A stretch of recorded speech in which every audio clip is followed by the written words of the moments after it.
Dernière édition du dernier jour du mois de septembre. Madame, Messieurs, bonsoir. Ouverture hier de la deuxième session ordinaire de la Haute Autorité de l'Audiovisuel et de la Communication RAC qui va durer 4 mois au titre de l'année 2022. Nous en parlerons dans ce journal. Les meilleurs candidats au baccalauréat session de juin 2022 ont eu droit à des récompenses. C'était hier sous la présidence de Léonore Yahi Ladécan, ministre de l'Enseignement supérieur et de la Recherche scientifique. Le compte rendu est à suivre dans un instant. Puis, dans la capitale burkinabé Ouagadougou, des tirs ont été entendus tôt dans la matinée de ce vendredi 30 septembre. Selon des sources sécuritaires et des témoins, ces coups de feu ont eu lieu dans le quartier ministériel et dans le camp militaire de Babassi. Voilà pour le sommaire.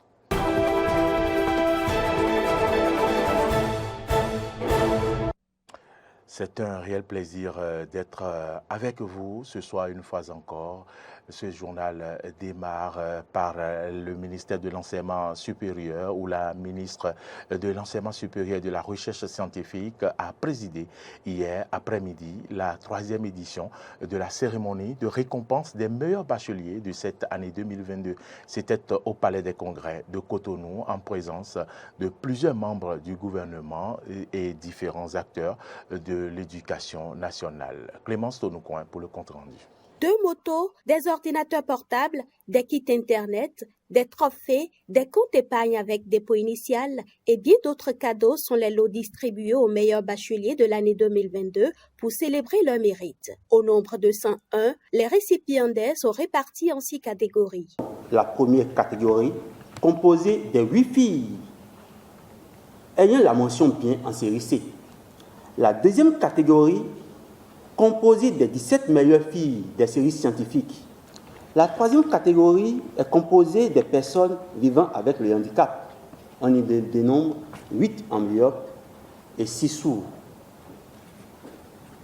La quatrième catégorie est composée des 69 premiers au bac, toutes séries confondues. La cinquième catégorie est composée des premiers de chacun des 12 de nos départements. Enfin, la 6e catégorie, composée de prix spéciaux pour la meilleure lauréate au bac 2022 et le premier du Bénin.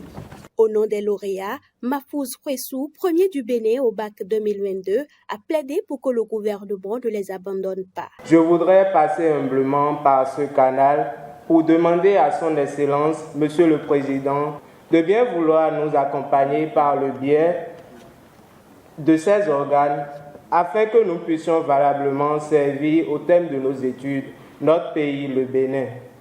Nous promettons représenter et hisser haut le drapeau béninois partout où besoin sera. La ministre de l'Enseignement supérieur et de la Recherche scientifique, Léonore Yahi Ladécan, avec la joie qu'on le connaît, s'est adressée aux champions en ces termes. Attention, il y a un piège, mes chers amis. Quelqu'un l'a dit, c'est aujourd'hui que le plus sérieux d'un autre niveau commence. Vous avez fini un niveau. Quand on vient à l'université, mes chers amis, c'est une autre réalité. Pas pour vous faire peur, mais pour vous dire que vous avez ce que nous recherchons. Vous avez le courage. Vous avez justement la force de pouvoir aller loin. Et vous savez ne pas perdre votre temps. C'est ce que nous recherchons. À l'université, c'est ça qui doit vous conduire. Vous êtes excellent. Dans vos entités, on veut vous voir excellent. Vous devez finir brillant. Sachez que je donne une lettre de mission à tous les chefs d'entité à travers les universités, les rectorats, pour me donner à chaque semestre vos résultats. Présent à la cérémonie, le secrétaire général adjoint du gouvernement a félicité les lauréats qui pour lui sont des étoiles du Bénin. Pour les uns comme pour les autres, c'est votre mérite et je voudrais chaleureusement vous en féliciter. Je voudrais vous dire que j'ai la faiblesse de penser que vous comptez désormais parmi nos étoiles. Et vous êtes dans notre ciel. Et il faut que sur les années à venir, il y en ait de plus en plus. Les 3 meilleurs au bac 2021, qui continuent d'avoir de meilleurs résultats dans leurs différentes écoles, ont également reçu chacun une tablette. Je l'annonçais dans les titres, la Haute Autorité de l'Audiovisuel et de la Communication (HAC) a ouvert hier au siège de l'institution sa deuxième session ordinaire au titre de l'année 2022. Plusieurs dossiers sont inscrits à l'ordre du jour de ces assises qui vont durer 4 mois. Suivez ici le président de la Haute Autorité de l'Audiovisuel et de la Communication, Rémi Prosper Moretti. La première journée de la deuxième section ordinaire de cette année sera en grande partie consacrée aux préparatifs de la gestion de la campagne médiatique des élections législatives du 8 janvier 2023. C'est pourquoi nos travaux porteront d'abord en priorité sur 1. L'adoption du rapport introductif relatif au chronogramme des activités liées à la campagne médiatique des législatives de 2023. 2. L'étude et l'adoption de la décision portant création d'un cadre de concertation entre la HAC et les professionnels des médias. 3. L'étude et l'adoption de la décision réglementant la pré-campagne médiatique des élections législatives de 2023. 4. Le point sur la procédure d'attribution de nouvelles fréquences, troisième phase, appel à candidature 2020. Chers professionnels des médias, je voudrais une fois de plus vous inviter à continuer de faire montre de professionnalisme et de responsabilité pour que les dérapages soient évités à tout prix. C'est en tout cas l'idéal auquel nous aspirons tous. Mon autre souhait est que nous nous donnons franchement la main pour la consolidation du partenariat qui nous lie, que nous le voulions ou non, afin que nous puissions consommer ce mariage pour le bonheur des deux parties. Dans tous les cas, l'entente et la collaboration fructueuse que nous avons commencé à construire ensemble doit être poursuivie de façon soutenue pour l'efficacité d'une presse libre, impartiale, objective, respectueuse de l'éthique et de la déontologie, et pour le développement du Bénin, notre chère patrie. Parlons maintenant des photographes professionnels qui ont organisé une journée de réflexion pour se pencher sur leur corporation. L'objectif est d'harmoniser les points de vue sur les problèmes qui minent leur secteur et de proposer des solutions durables. Voici le compte-rendu avec Stanislas Samoa. La photographie est un métier noble, longtemps resté ouvert à toute forme d'anarchie qui a plombé le travail des professionnels sur de longues années. La présente journée est initiée pour redonner à cette corporation ses lettres de noblesse. Et pour en arriver là, un comité d'organisation a fait un travail en amont pour jeter les bases des travaux du jour. C'est une grande joie qui m'anime ce matin en vous voyant si nombreux autour de moi pour le lancement de cette journée de réflexion qui a réuni plus de 400 photographes de la branche audiovisuelle et communication. Plusieurs commissions ont été formées et vont réfléchir sur les problèmes qui minent le secteur et proposeront des solutions qui seront rendues publiques. Présente à l'occasion, Carole Borna, représentant du ministre de la Culture et des Arts, va saluer l'initiative qui pour elle sonne le déclic d'une meilleure réorganisation du secteur de la photographie.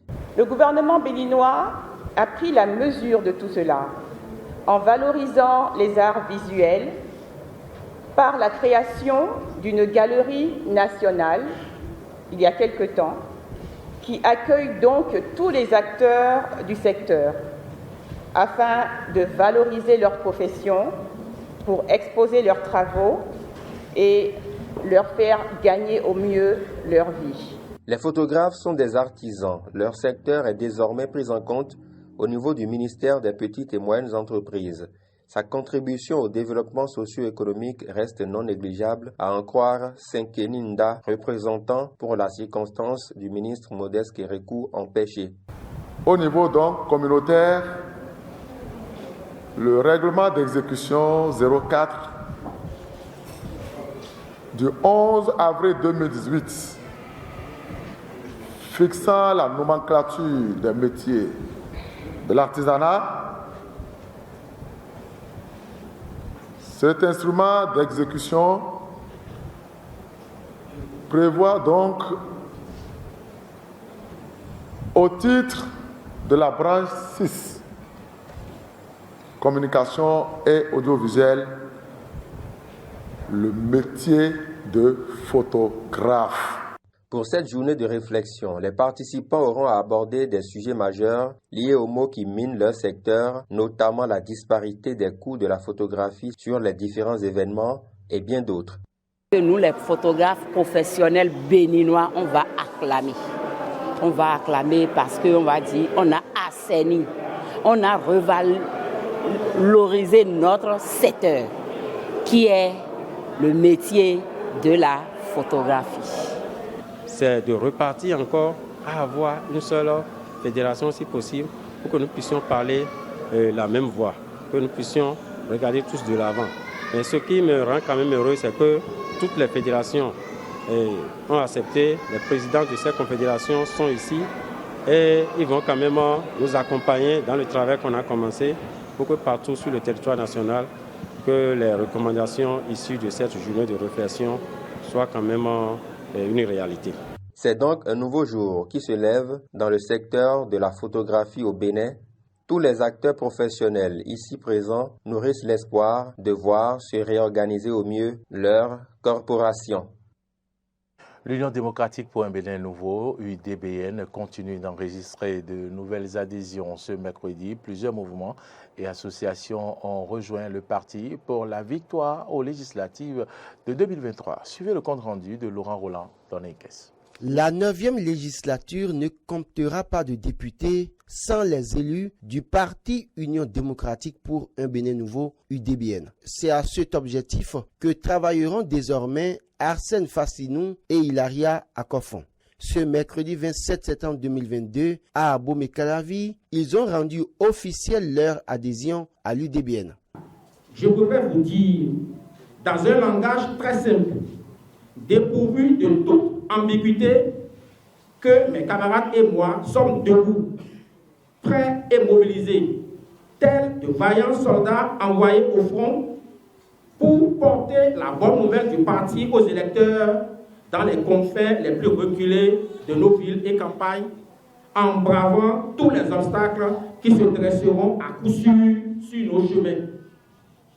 Nous sommes d'ores et déjà persuadés qu'au soir du 8 janvier 2023, notre parti comptera parmi ceux qui enverront des représentants à l'Assemblée nationale.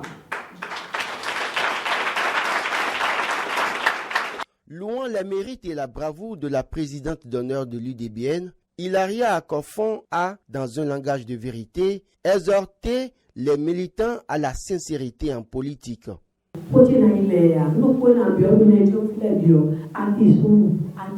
La seule chose que je vous demande, à vous tous qui êtes ici, hommes et femmes,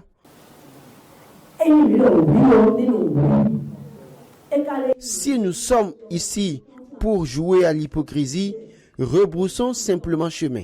Que notre oui soit oui. Ce parti que nous intégrons aujourd'hui, nos arrière-petits-enfants devront l'hériter dans la sincérité et la vérité. Pour Claudine Afiavi Prudencio, ce mariage est pour l'éternité. Elle n'a pas manqué, en sa qualité de présidente de l'Institut national de la femme, de prodiguer de sages conseils aux femmes pour la paix dans leur foyer.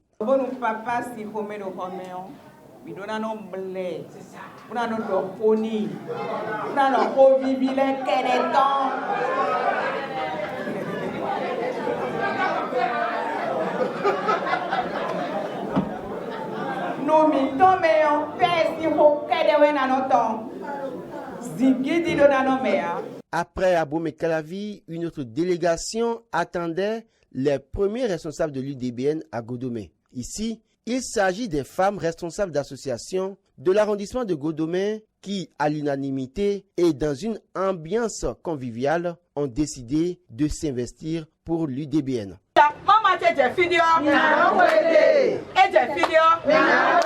Nous suivons maman partout où elle sera. Tout ce qu'elle nous dira, nous respecterons. Il faut donner une leçon aux détracteurs de l'UDBN et leur démontrer que la dame de fer est là. Chacune de ces femmes s'est engagée donc à ratisser large pour la victoire de l'UDBN le 8 janvier 2020. Il faut préciser que d'anciens membres des partis FCBE et Union progressiste, le Renouveau ont démissionné de leur parti de base pour rejoindre l'UDBN. Nous vous proposons de suivre un extrait de leur déclaration.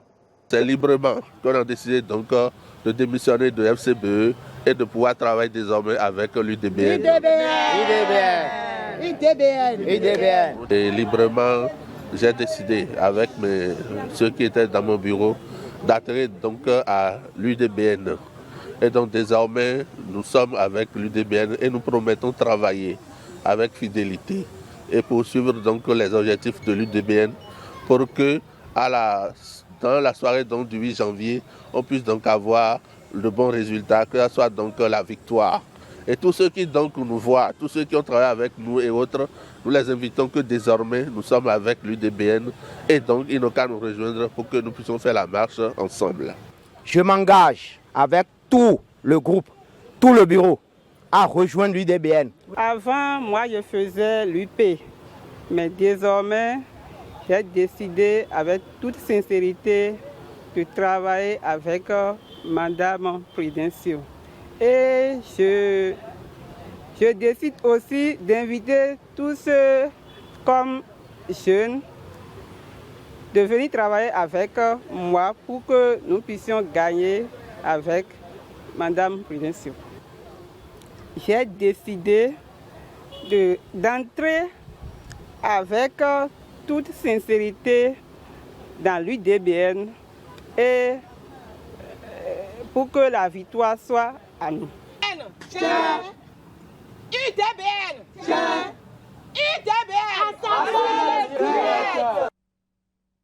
Hors du Bénin, dans la capitale burkinabé et Ouagadougou, des tirs ont été entendus tôt dans la matinée de ce vendredi 30 septembre. Selon des sources sécuritaires et des témoins, ces coups de feu ont eu lieu dans le quartier ministériel et dans le camp militaire de Babassi. Suite à la situation à Ouagadougou, le ministère français des Affaires étrangères a demandé à ses ressortissants dans la capitale, estimés entre 4 000 et 5 000, de rester chez eux, selon l'agence France Presse.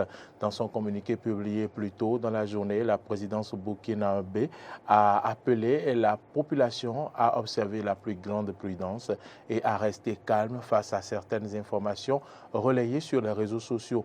De son côté, le porte-parole du gouvernement, Lionel Bilgo, a lui évoqué auprès de l'agence France Presse une crise interne à l'armée. Les échanges se poursuivent pour un dénouement sans écueil, a-t-il affirmé. Il s'agit d'une crise militaire de certaines unités sur la base de revendications liées à des primes et à certains traitements, souligne-t-il. Nous y reviendrons plus amplement dans nos prochaines éditions. Madame, Monsieur, ce fut un plaisir de vous avoir tenu compagnie, tout au long de cette semaine. Merci à toutes et à tous pour votre fidélité. L'information continue sur nos différentes plateformes. Ne ratez surtout pas les grands moments de télévision sur votre chaîne Eden TV. N'oubliez pas de suivre également Diaspora FM 102.3. Les rendez-vous ce week-end, c'est le forum des rédactions demain, 10h. C'est Jardin d'Éden à 11h. Et le dimanche, ne ratez surtout pas le rendez-vous de votre émission Entretien du dimanche. Suivez-nous sur nos différentes plateformes, YouTube, Twitter, Facebook, sur notre site internet www.benin-eden.tv, mais également en téléchargeant sur Play Store notre application ou App Store Eden TV et Diaspora FM. Merci à toutes et à tous et bonsoir.